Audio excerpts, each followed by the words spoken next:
सिद्धांत चतुर्वेदी अब कुछ अलग ट्राई कर रहे हैं धड़क 2 में। मुंबई में हुआ धड़क 2 का लॉन्च, जहां पर सिद्धांत की जोड़ी बन गई तृप्ति डिमरी के साथ। फिल्म को डायरेक्ट किया शाजिया ने और लेकर आए हैं करण जौहर। मुंबई में एक अनोखे स्वैग के साथ सिद्धांत और उनकी टीम ने फिल्म का ट्रेलर लॉन्च किया, जहां पर सिद्धांत ने बताया कि फिल्म उनकी करियर की सबसे इंपॉर्टेंट फिल्म है। बंटी हो, बबली हो या फिर इनसाइड एज, सिद्धांत ने कुछ अलग हटके जरूर किया है। लगता है धड़क 2 में वही देखने को मिलेगा।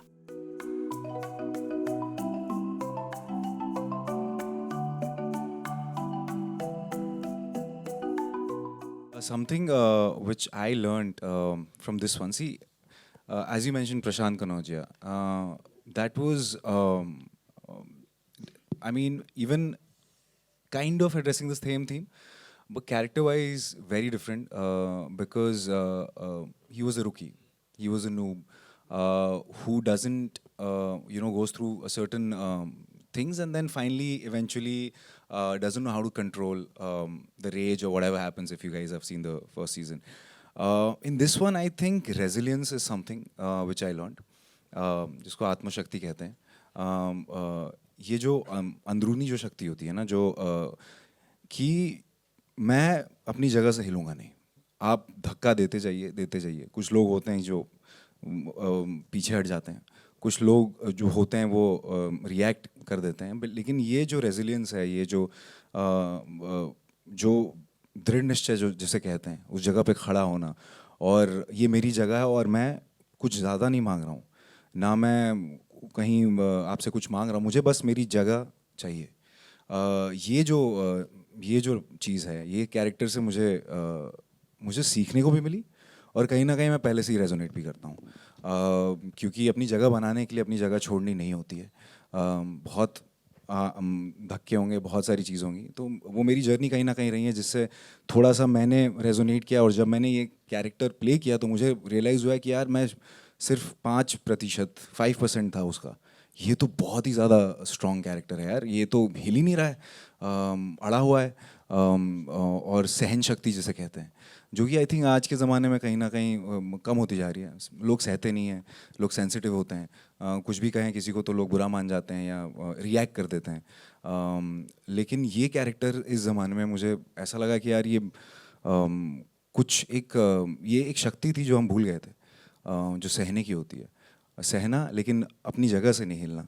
और सहना भी ये नहीं कि उसे सहते रहना, उसके खिलाफ आवाज़ उठाना, उससे लड़ना, और ऐसे भी ना लड़ना जैसे कि आप वायलेंस होता है, बहुत सारी चीज़ें होती हैं. नहीं, बस मुझे मेरी जगह चाहिए और मैं वहीं खड़ा रहूँगा. ये जो चीज़ है, ये मैं आई थिंक अपनी ज़िंदगी भर इस कैरेक्टर को मैं लेके जाऊँगा अपने साथ. वेल, मैं क्या कहूँ, मैं एज एन एक्टर मुझे लगता है मेरा सौभाग्य है ये कि मुझे प्रोड्यूसर्स मिले, करण सर, जिन्होंने ये फेथ दिखाया कि ऐसी कहानी के लिए मुझे. क्योंकि क्या होता है कि अभी तक जो भी मैंने फिल्में की हैं सारी कहीं ना कहीं अर्बन रही हैं, और क्योंकि मैं आता हूँ स्मॉल टाउन से, बलिया से, उस किस्म की कहानी नहीं मिल रही थी मुझे कहीं. और मुझे याद है करण सर ने जब मुझे कॉल किया और कहा कि यार एक कहानी है, तुम आके सुन लो. और मुझे याद है मैं जब नरेशन के लिए गया और शाजिया और राहुल उन्होंने मुझे कहानी सुनाई, और उसी वक्त तुरंत मैंने कहा यार ये मैं कर रहा हूँ. मुझे नहीं पता मैं कैसे करूँगा, क्योंकि काफ़ी एक तरह से कहूँगा काफ़ी इंटेंस पार्ट था, लेकिन हमेशा पता नहीं क्यों by default I always tend to choose something which is very intense, जो थोड़ा चैलेंजिंग हो. तो फिर उसके बाद जो जर्नी रही, आई थिंक वो शाजिया ने जिस तरह से हमें डायरेक्ट किया है, फिर तृप्ति ने जिस तरह से साथ दिया है इस फिल्म में, और इनफैक्ट बाकी जो भी हमारे कास्ट हैं, जैसे आदित्य ठाकरे साथ यहाँ बैठे हैं, प्रियांक हैं, वो यहाँ आए नहीं हैं, लेकिन जो भी हमारा जो पूरा जो गैंग बना, जो एक सिनर्जी बनी, आई थिंक वो सिर्फ और सिर्फ उसका श्रेय जाता है शाजिया जी को, क्योंकि उन्होंने जिस तरह से हमें डायरेक्ट किया है, ऐसा लग रहा था कि हम फिर से कॉलेज में आ गए हैं. और जो परफॉर्मेंसेस जिस तरह से उन्होंने मुझे पुश किया है, एक्सट्रैक्ट किया है, जो भी कुछ आप देख रहे हैं, बहुत ही मुझे तो मज़ा आ गया. मतलब मैं खाली हो गया था by the end of the film. मुझे लगा कि अब मैं कुछ है ही नहीं अंदर. तो काफ़ी सेटिस्फाइंग होता है as an actor. So I feel very very lucky. So thank you Apurva sir. Thank you Mahesh sir, thank you Karan sir, thank you Somen, thank you to the whole team for actually and बाकी तो यार ये आप लोग देखिए और बताइए कैसा लगा। मेरे लिए फिल्म बहुत स्पेशल है। हमने बहुत ही दिल लगा के धड़क लगा के इसे बनाया है और आप उस फिल्म में जब आप उसको देखेंगे तो आपको वो चीज़ फील होगी।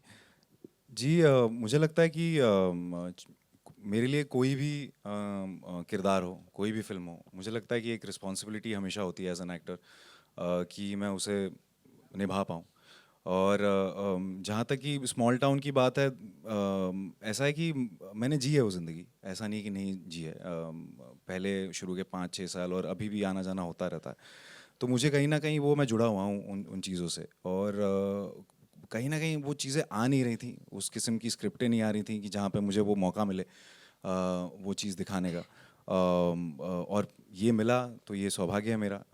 और मुझे लगता है कि हर एक किरदार जो होता है या हर एक एक्टर होता है, चाहे वो एक्टर हो, डायरेक्टर हो, टेक्नीशियन हो, लाइट दादा हो, चाहे जो भी जिसने भी इस फिल्म में काम किया, चाहे मेकअप, हेयर, हर कोई आई थिंक रिस्पॉन्सिबल होता है। जो भी आप प्रोडक्ट देखते हैं किसी एक का काम नहीं है वो। Right from the writers till the time the distributors, everything. In fact आप लोग की रिस्पॉन्सिबिलिटी भी है कि इस फिल्म को सही तरीके से हर जगह, हर सिनेमा घरों में या इसके बारे में बातें हों, क्योंकि ये फिल्म मैं कहूँगा कि इंटेंस लव स्टोरी तो है ही, लेकिन उससे ज़्यादा भी कुछ है जो मैं शायद आपको अभी नहीं बता पाऊँगा। लेकिन जब आप फिल्म देखेंगे तो आपको समझ आएगा कि ये जो है बहुत ही स्पेशल फिल्म है। और इसीलिए मैं कहूँगा कि I mean I think I am lucky to be able to pull this off, and thanks to the whole team and thanks to everyone who's also present here for being here and clapping, cheering or feeling it. Even the silence is, when I asked you guys कि कैसा लगा आपको ये trailer, I was expecting more than hooting, because ये more than hooting सीटियाँ मुझे ज़्यादा expected था कि silence हो, क्योंकि exactly वही expect करेंगे जब फिल्म ख़त्म होगी, जब आप फिल्म देखेंगे तो।